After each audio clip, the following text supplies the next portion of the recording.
कदाचित त्यांचा अभ्यास जरा कच्चा आहे.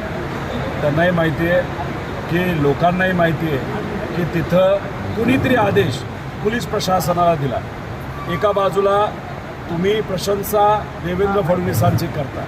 देवेंद्र फडणवीस त्यावेळेस कोण होते? तो होम मिनिस्टर होते.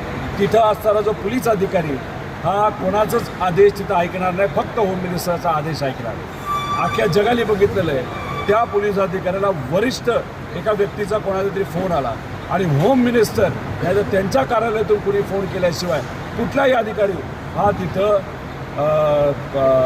दंडाशाही नाही तर आपण ज्याला लाठीचार्ज म्हणतो लाठीचार्ज करणार नाही.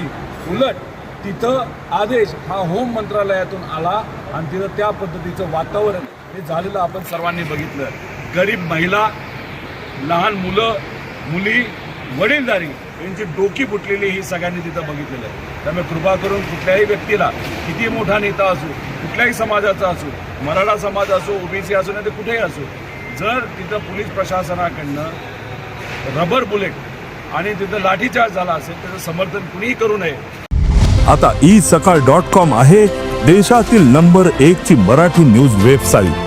प्रत्येक अपडेटसाठी isakal.com ला नक्की भेट द्या.